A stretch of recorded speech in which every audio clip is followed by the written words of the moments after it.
कृषि दर्शन के देखैया जम्मो संगवारी हो। राम राम जय जोहार। संगवारी हो, जैसे कि आप मन जानत हो कि हमर छत्तीसगढ़ प्रदेश में हमर किसान भाई मन हा नाना प्रकार के फसल ला उगावत हवे और हमर कार्यक्रम के माध्यम से वो मन ला विभिन्न प्रकार के विधि के जानकारी घलोक होथे। मैं बात करत हूँ वैज्ञानिक विधि के। काबर की संगवारी हो, किसान भाई मन ला जब वो मन ला वैज्ञानिक पद्धति के पता चलते कि कैसन ढंग के हम वैज्ञानिक रीति ले हमन हा कोनो भी प्रकार के फसल ला उगाबो तो हमला अधिक से अधिक लाभ मिलही।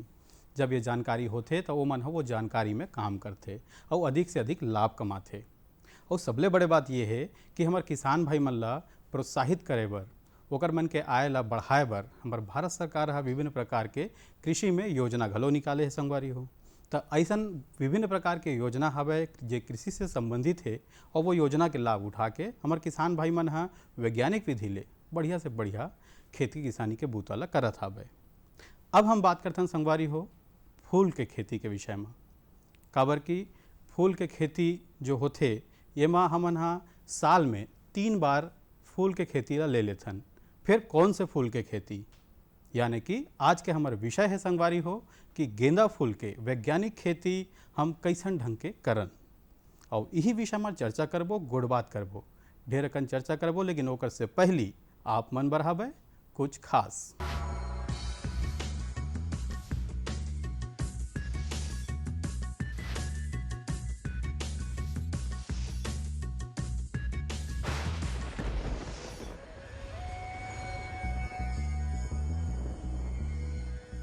ग्रीष्मकालीन जुताई का बहुत ही महत्व है भारतीय कृषि में और मुख्यतः छत्तीसगढ़ के परिप्रेक्ष्य में, क्योंकि यहाँ पे किसान भाई लोग जो फसल चक्र अपनाते हैं उसमें धान लेते हैं वर्षा ऋतु में, उसके बाद रबी के मौसम में दलहनी फसल या तिलहनी फसल लेते हैं जैसे कि अलसी है, और उसके बाद कुछ किसान भाई पुनः धान की खेती लेते हैं या धान गेहूँ मूंग मटर मूंग मसूर इसकी फसल लेते हैं, मूंग एवं उड़द की। तो ऐसे में जो दलहनी फसल है अगर अपन ले रहे हैं वर्षा ऋतु के पश्चात तो ये बहुत अच्छा फसल चक्र कहलाता है।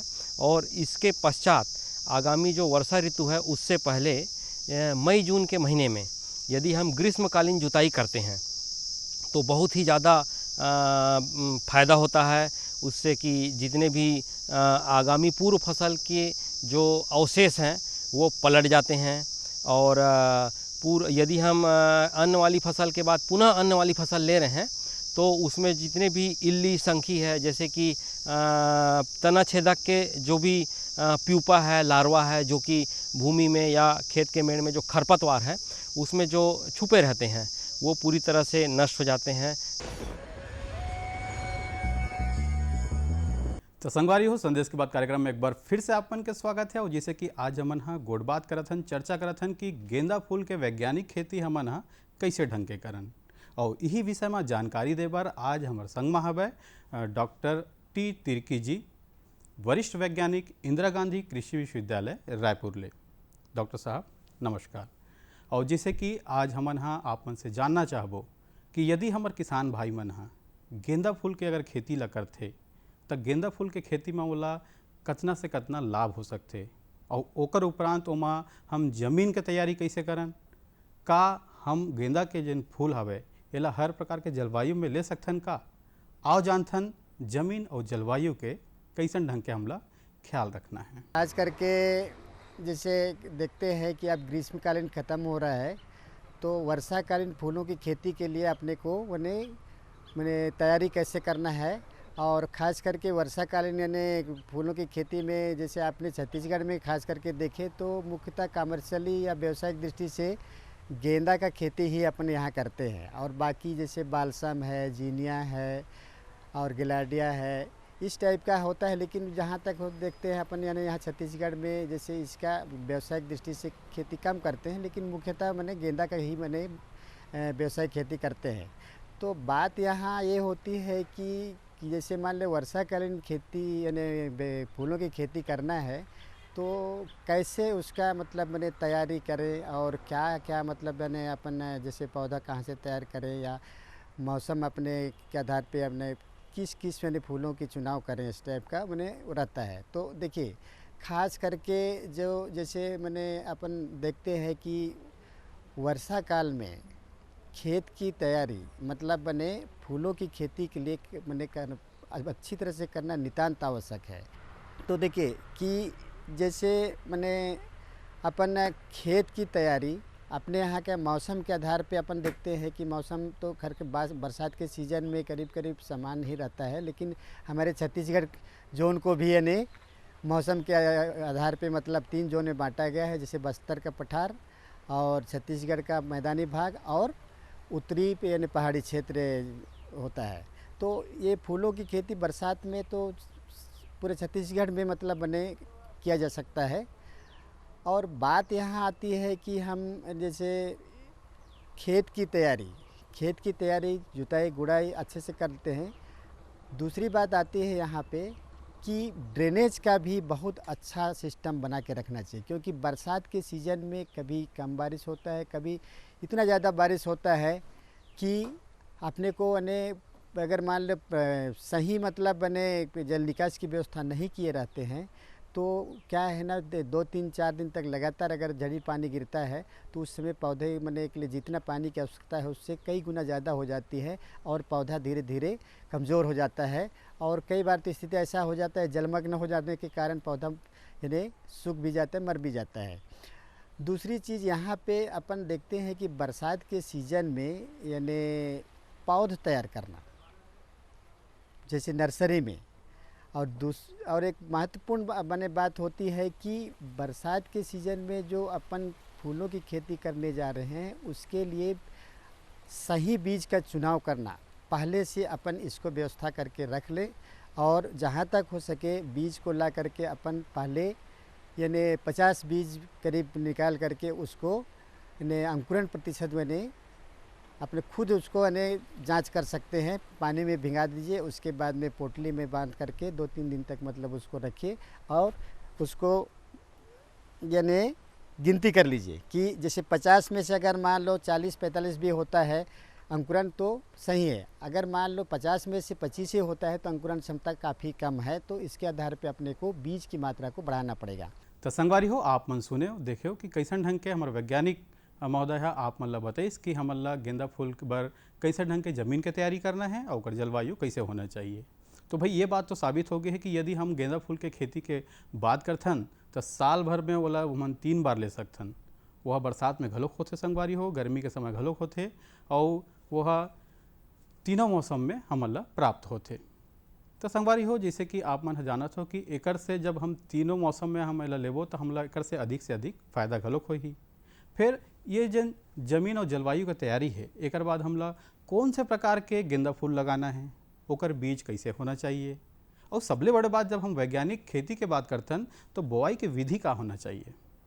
आओ जानथन संगवारी हो कि कैसन ढंग के ओकर बीज होना चाहिए और कैसन ढंग के ओकर बुआई होना चाहिए। कमर्शियली अपन बरसात के सीज़न में अपने छत्तीसगढ़ में गेंदा के खेती करते हैं, तो गेंदा के लिए करीब करीब 1 से 1.5 किलो बीज प्रति हेक्टेयर के लिए सफिशेंट होता है, पर्याप्त होता है, यदि अगर मान लो उसका जनरेशन परसेंटेज वगैरह सही है तो। और दूसरा चीज़ क्या है कि मैं बता रहा था कि पौध तैयार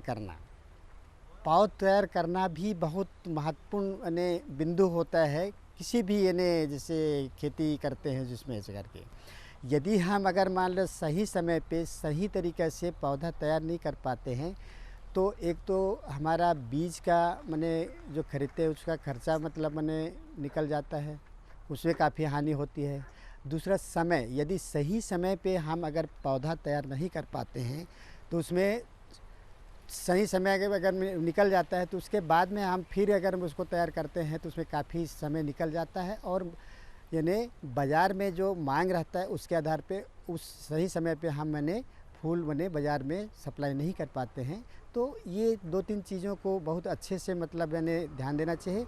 और दूसरी चीज़, जब पौध तैयार करते हैं तो बरसात के सीज़न में वही मैं बताया था कि जलमग्न की अवस्था आती है, तो इसके लिए क्या है कि हम जहाँ पे भी पौधा तैयार करेंगे उस खेत को अभी से बढ़िया से मैंने उसको गुड़ाई करके गहरी जुताई करके या खोद करके उसको मिट्टी को भुरभुरा करके उसमें अच्छे से सड़ी हुई गोबर की खाद को मिला दें और कम से कम 6 इंच ऊपर मतलब मैंने उठा करके क्यारे बनाएं, जिससे कि बरसात के सीज़न में यदि अगर लगातार बारिश भी हो रहे हैं तो उस कंडीशन में क्या है कि मैंने जलमग्न अवस्था नहीं आएगी और हमारा पौधा सुरक्षित हो जाएगा। दूसरी चीज़ और एक चीज़ बताना चाहूँगा मैं कि मैंने नर्सरी एरिया जो हमारा है कॉम्पैक्ट मतलब छोटा एरिया होता है, तो उस मैंने नर्सरी की मिट्टी को हमको मैंने बीज लगाने से पहले उसको उपचारित कर लेना चाहिए। जैसे मतलब मैंने उपचारित जैसे करते हैं ना, तो आजकल क्या एक मैंने ट्राइकोडर्मा करके भी मैंने आ रहा है, वो जैविक मतलब वो रहता है, वही बहुत अच्छा रहता है।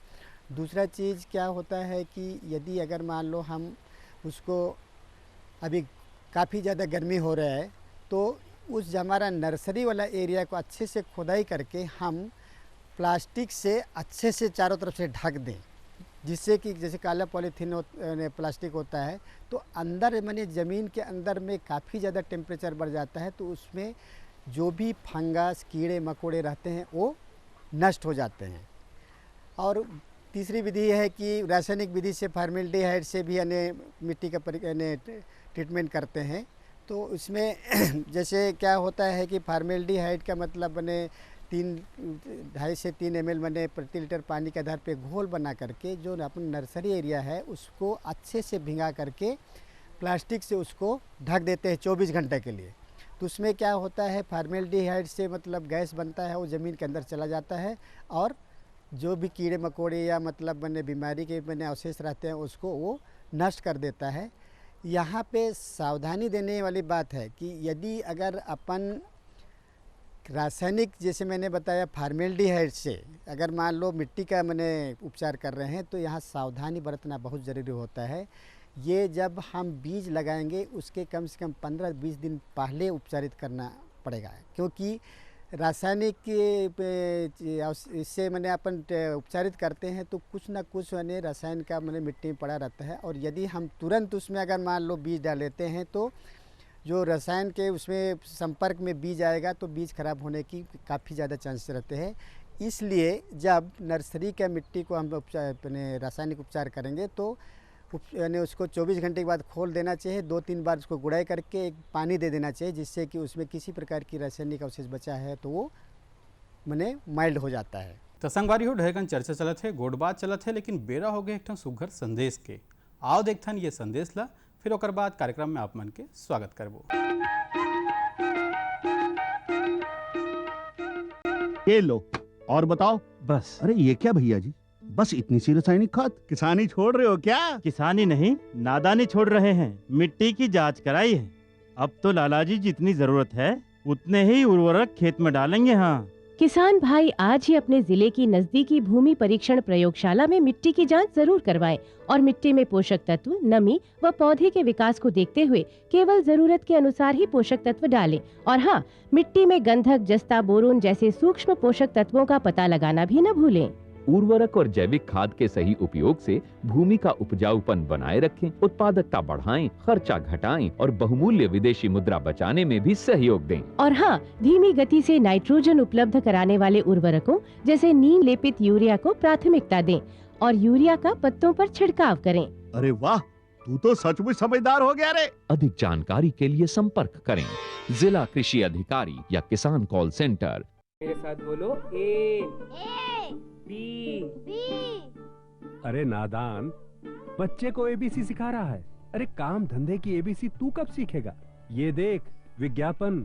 तेरे जैसे कृषि विज्ञान सीखे हुए युवाओं के लिए भारत सरकार के कृषि मंत्रालय ने एक योजना बनाई है, ACABC।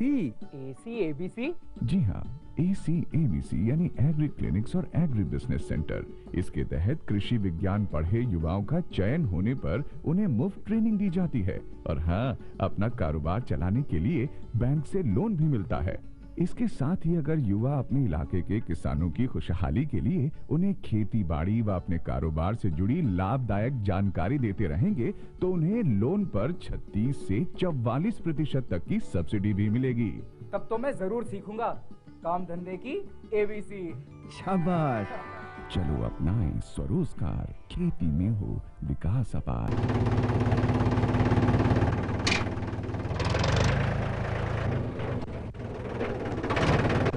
अरे हरकू वाह, बीज, कीटनाशक और आज खाद भी। अरे इतना खर्चा कहाँ से? अरे खर्च की चिंता किसे है, मेरे पास है ये किसान क्रेडिट कार्ड। कार्ड? अरे बैंकों द्वारा जारी इस कार्ड से किसान उसकी सीमा तक की रकम कभी भी बैंक से निकलवा सकता है और खेती बाड़ी की सामग्री कभी भी खरीद सकता है। तो हरकू भैया एक कार्ड मेरे लिए भी। किसान क्रेडिट कार्ड के लिए नजदीकी बैंक से संपर्क करें और पाएं ढेर सारे लाभ। कोरोना वायरस के खतरे से बचते हुए रबी की फसल की कटाई, बिक्री, सरकारी खरीद, नई फसल की जुताई और बुआई सुरक्षित हो सकती है अगर हम लगातार हाथों को साबुन और साफ पानी से नियमित अंतराल पर धोते रहें। नाक और मुंह को मास्क, गमछे या कपड़े से ढक कर रखें। आंख, कान, नाक और मुंह न छुएं। आपस में 1 से 2 मीटर की दूरी बनाए रखें। इस समय रबी फसल की कटाई का काम भी जारी है। केंद्र सरकार और राज्य सरकारें मिलकर प्रयास कर रही हैं कि किसानों को कम से कम दिक्कत हो। कटाई करते समय खेत की एक पट्टी पर एक-एक श्रमिक ही काम करें। फसल को छोटे-छोटे ढेरों में इकट्ठा करें। हर ढेर पर 1 या 2 श्रमिक ही काम करें। हाथ के औजारों को दिन में 3 बार साबुन और पानी से धोएं। एक दूसरे के साथ औजारों की अदला बदली न करें। खाने पीने के अपने बर्तनों का इस्तेमाल करें। एक दूसरे के बर्तन प्रयोग न करें। हर रोज धुले हुए साफ कपड़े पहनें। श्रमिकों के शौचालयों और हाथ धोने की जगह की ठीक से सफाई जरूरी है। थ्रेशिंग के दौरान भी इन सभी बातों का ध्यान रखें। जहां थ्रेशिंग का काम चल रहा हो उसके आसपास थूके नहीं। फसल के दाने मिट्टी या जमीन के संपर्क में न आए। फसल उत्पाद को घर में रखने से पहले 48 घंटे तक धूप में रखें। कंबाइन हार्वेस्टर, थ्रेशर, जुताई और बुआई की मशीनों को इस्तेमाल से पहले साफ करना और संक्रमण मुक्त करना जरूरी है। मशीनों के इस्तेमाल से पहले और इस्तेमाल के बाद हाथ साबुन से साफ करें। वाहनों, बोरियों, थैलियों और पैकिंग के दूसरे सामान की साफ सफाई पर भी खास ध्यान रखें और संक्रमण मुक्त रखें। फसल को वाहनों में चढ़ाना हो, बिक्री केंद्र तक पहुंचाना हो, बिक्री और खरीद के दौरान और नई फसल की जुताई तथा बुआई के समय साफ हाथ, मास्क का इस्तेमाल और एक दूसरे से 4 से 6 फुट की दूरी जरूरी है। खरीद केंद्र पर आने से पहले श्रमिकों की जांच। खरीद केंद्र पर भीड़ न हो इसलिए पंजीकृत किसानों को वाहनों के अनुमति पत्र के साथ SMS के जरिए निश्चित समय पर बारी बारी से बुलाया जाए। गोदामों पर खरीदी हुई फसल को लेने में शीघ्रता करें ताकि श्रमिकों को रुकना न पड़े। कोरोना के खतरे से बचाव और अधिक जानकारी के लिए आरोग्य सेतु ऐप डाउनलोड करें। देश में खाद्य सुरक्षा के ये सिपाही भोजन की निरंतर उपलब्धता को सुनिश्चित करते हैं। इसलिए किसान स्वस्थ रहे तभी हम कोरोना वायरस से जीत पाएंगे, आगे बढ़ पाएंगे। किसान सबल, देश प्रबल।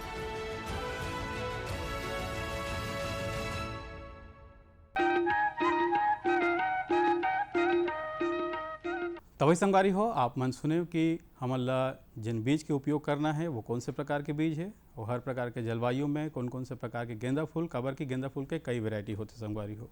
तो एला आप मन जाने हो, सुने हो कैसन ढंग के हमला ओकर पीछे काम करना है। लेकिन जब बात करसन हम हाँ कोनो भी प्रकार के फसल के, तो जेमा जल प्रबंधन के विशेष महत्व होते। काबर की संगवारी हो जिन 3 प्रकार के मौसम है एमा कैसन ढंग के हमला जल प्रबंधन रखना है, तो यूँ ला जानना उतके जरूरी है। आओ जानथन गेंदा फूल के खेती में जल प्रबंधन कैसे होना चाहिए। बरसात के सीजन में यदि अगर मान ले सही तरीके से बरसात हो रहा है तो सिंचाई की बहुत कम मैंने आवश्यकता पड़ती है। लेकिन फिर भी यानी कभी कभी क्या होता है लंबे मैंने समय तक कने बारिश नहीं होता है तो मिट्टी सूखने लगता है, कड़ा होने लगता है, तो उस कंडीशन में पौधे के ऊपर विपरीत प्रभाव पड़ता है। तो अगर ऐसी स्थिति आती है तो यदि अगर किसान भाई के पास टपक सिंचाई है तो अति उत्तम है, और नहीं है तो अपन जब भी यानी फूलों की खेती करते हैं तो एक यानी 3 मीटर या 5 मीटर की चौड़ाई और आवश्यकता अनुसार लंबाई के आधार पे उसे क्यारी बना करके उसमें लगाते हैं। तो अपन यानी समय समय पे सिंचाई करते रहना चाहिए। और जस्ट इसका अपन ने विपरीत ये देखते हैं अपन कि यदि लगातार बारिश हो रहा है तो उस समय जलमग्न होने की अवस्था में पौधे के ऊपर विपरीत प्रभाव पड़ता है। तो वो जल निकास का उचित व्यवस्था करना बहुत ज़रूरी होता है, क्योंकि पौधे मैंने क्या है 2-3 दिन तक लगातार ज़्यादा पानी में रहेंगे तो क्या होता है कि ज़मीन के अंदर पानी पूरा जो ज़मीन के अंदर जो रंध्रावकाश होता है उसमें पानी पूरा भर जाता है। तो उसमें मैंने बहुत दिक्कत होती है, उसमें हवा का आगमन प्रॉपर नहीं होता है तो पौधे के ऊपर विपरीत प्रभाव पड़ता है और पौधा कमज़ोर होकर धीरे धीरे सूखने लगता है। अपन वैज्ञानिक महोदय से आगे जानबो संगवारी हो कि जब गेंदा फूल के हम खेती करथन तो ओमा हमन हा कौन से प्रकार से ओमा खाद और खरपतवार के नियंत्रण ला रखन। काबर की संगवारी हो समय समय में सही मात्रा में सही ढंग ले जब हम खाद के उपयोग करथन तभी हमला अच्छा से अच्छा ओकर परिणाम मिलते। तो संगवारी हो आओ जानथन खाद और खरपतवार के कैसे होना चाहिए नियंत्रण।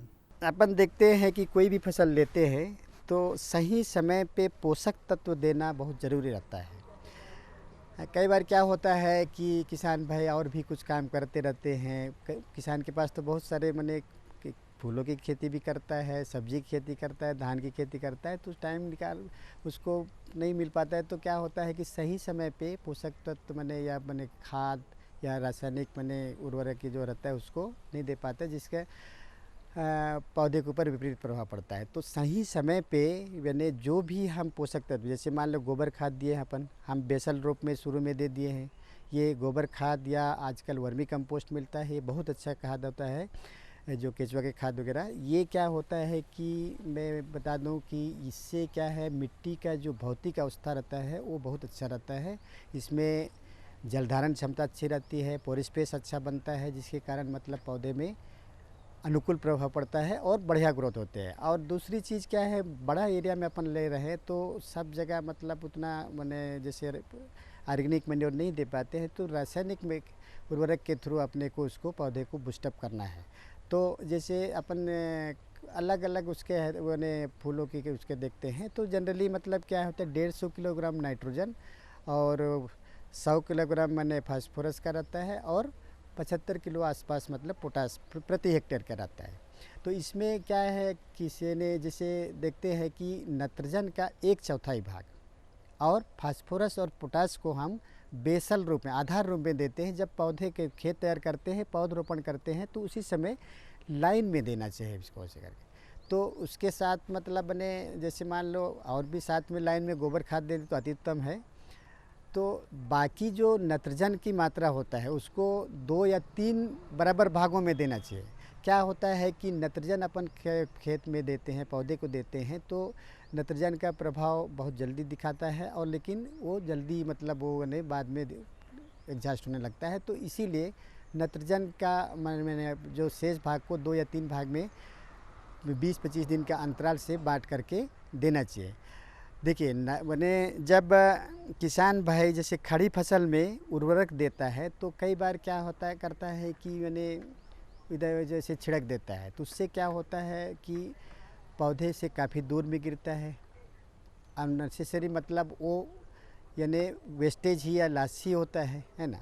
तो इसीलिए मैं किसान भाइयों से को सलाह दूंगा कि जब भी अपन उर्वरक देंगे जैसे नाइट्रोजन की विशेष मात्रा को देंगे तो पौधे के चारों तरफ छोटा पौधा है जैसे 20-25 दिन में पहला टॉप ड्रेसिंग दे रहे हैं तो करीब करीब 10 सेंटीमीटर की दूरी में देना चाहिए। उसके जैसे जैसे पौधा बढ़ता है, पौधे का जो वो डाली का चारों तरफ वो बनता है ना, उस एरिया में देना चाहिए। बहुत पास में बिल्कुल नहीं देना चाहिए, क्योंकि उसका जो पौधे का जो जड़ जो रहता है, जितना उसका शाखाएं का घेर बनता है वहाँ तक चला जाता है। मेन जड़ से वो पौधे को स्टेबल करके रखता है, लेकिन एक्चुअल जो पोषक तत्व को अवशेष करता है वो जो जड़ होता है पौधे का जो शाखाएं के चारों तरफ जो रहता है उतना दूर में रहता है। तो जैसे जैसे पौधा उसका अवस्था होता है बढ़ते जाता है, तो उसके आधार पे नत्रजन की मात्रा को देना चाहिए और जहाँ तक हो सके चारों तरफ दे करके तुरंत गुड़ाई कर देना चाहिए। यदि नमी है तो तुरंत सिंचाई करने की ज़रूरत नहीं पड़ती है। यदि सूखा है तो नत्रजन उर्वरक को देने के बाद में तुरंत सिंचाई कर देना चाहिए। भैया संगवारी हो, आप मन देखो कि हमला वैज्ञानिक विधि ले कैसन ढंग के गेंदा फूल के खेती ला करना है और अधिक से अधिक लाभ कमाना है। और जम्मो गोड़ बात ला आप मन याद रखो, ढेर अकन ज्ञान के बात हो गए संगवारी हो, अब थोड़कन मनोरंजन घलोक हो जाए। तो ओकर बर हमला चलना है गीत संगीत बर। तो आओ देखथन और सुनथन ये गीत ला।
तो संगवारी हो, ये गीत आप मतलब कैसे लागिस और आज के हमारे जन गेंदा फूल के खेती है ये विषय आप मतलब कैसे लागिस, ये ला आप मन चिट्ठी पत्र के माध्यम ले जरूर बताहू।